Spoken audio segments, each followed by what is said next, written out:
Ini adalah sebuah dinding yang tak terlihat. Orang tidak bisa keluar dan tidak bisa masuk. Sebuah truk menabraknya, seperti sebuah pembatas. Kepala truk masuk ke bagian belakang. Pesawat yang terbang di ketinggian juga tidak bisa terbang keluar. Sekali terbentur menjadi kepingan. Ini bukanlah hal yang paling hebat. Dinding tembus pandang ini memiliki kemampuan yang besar. Barang yang beraluminium akan langsung terhisap. Tidak peduli di badan ada barang sekecil apapun, atau lonceng yang di dalam gedung. Kekuatan hisap yang besar ini bahkan bisa menerbangkan Da Zhuang yang 200 kg. Sol yang anti licin pun juga tidak ada gunanya. Tetap saja dihisap. Kunci di tangan Xiao Mei pun juga besi. Tiba-tiba, sebuah tong terhisap ke dinding, membuat kedua orang terkejut. Di saat kedua orang merasa beruntung, sebuah mobil mulai bergerak. Di saat mobil akan menabrak, Xiao Mei buru-buru membuka borgol Da Zhuang. Da Zhuang menghindar dari bahaya. Xiao Mei pun tertabrak mobil dan meninggal. Di sisi lain lebih parah, panci semuanya ditarik. Sekotak pisau juga berterbangan ke arah pintu. Orang-orang panik berlari keluar, dan rumah itu hancur. Kemudian Da Zhuang dan yang lainnya meneliti. Jika tidak secepatnya mencari solusi, satu kota akan menjadi hancur. Di saat itu, dinding transparan terjadi hal yang mengerikan. Semua sampul mulai terang dan gelap.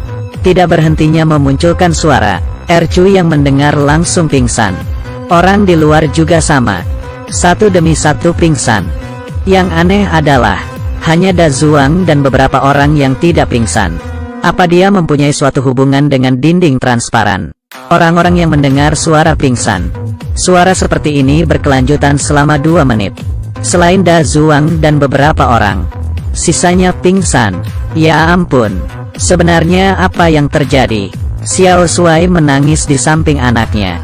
Kemudian dia memutuskan untuk gantung diri, meletakkan tali di lehernya, dan perlahan-lahan mengatur nafas, bersiap untuk gantung diri. Tiba-tiba, Da Zhuang menghampirinya. Xiao Shuai menggunakan kakinya menendang papan, dan langsung jatuh ke bawah.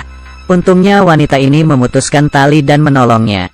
Kemudian hal yang aneh terjadi. Medan magnet dinding transparan perlahan-lahan menghilang. Orang yang pingsan pun mulai siuman. Meski semua orang siuman, tapi kemudian bencana kedua datang. Tanaman yang ditanam penduduk. Muncul sesuatu yang lucu. Mereka bisa makan makanan yang 200 kali lebih berat dari diri mereka sendiri. Ini membuat mereka meneliti. Mereka dengan cara membakarnya, tapi sepertinya membahayakan. Da Zhuang dalam keadaan bahaya. Dia menyemprot tanaman dengan pesawat. Xiao Mei bertugas memberikan Da Zhuang arahan. Karena ada sedikit kesalahan, bisa membuat pesawat menabrak dinding transparan. Tapi di detik terakhir, karena jarak dengan dinding terlalu dekat, sayap pesawat tidak sengaja terkikis oleh dinding. Untungnya Da Zhuang tetap mengoperasikan dengan tenang, dan pesawat kembali dengan selamat. Masalah tanaman baru saja terselesaikan. Cuaca langit mulai berubah. Semua orang kembali seperti semula, mempersiapkan ember untuk menampung hujan. Tapi mereka bingung melihat air hujan. Ya Tuhan, air hujan ternyata berwarna merah. Apakah ini gula anggur? Seorang gadis menyentuhnya, dan langsung menariknya karena sakit. Ini adalah bencana ketiga.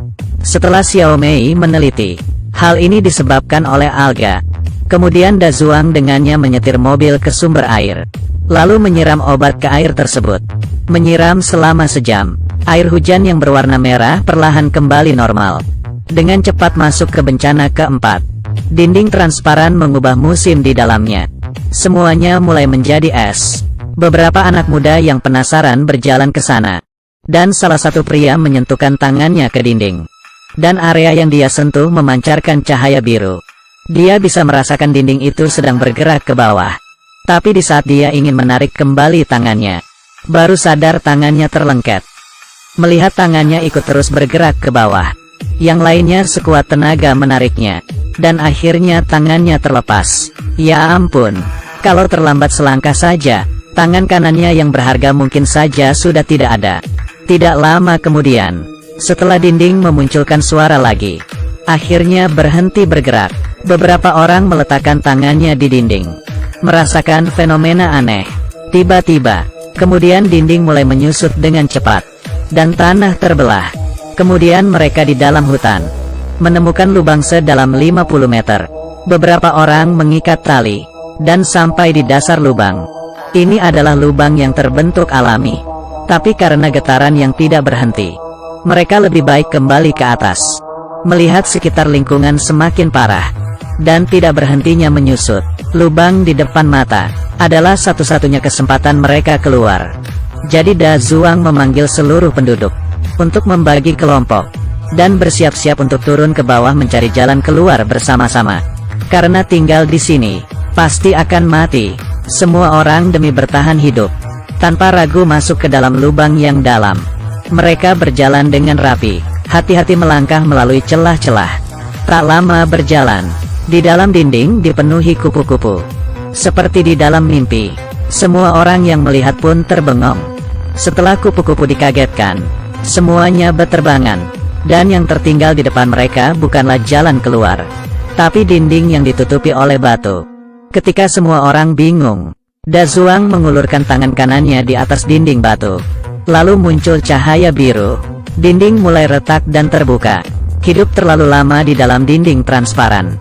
Mereka akhirnya bisa melihat titik terang.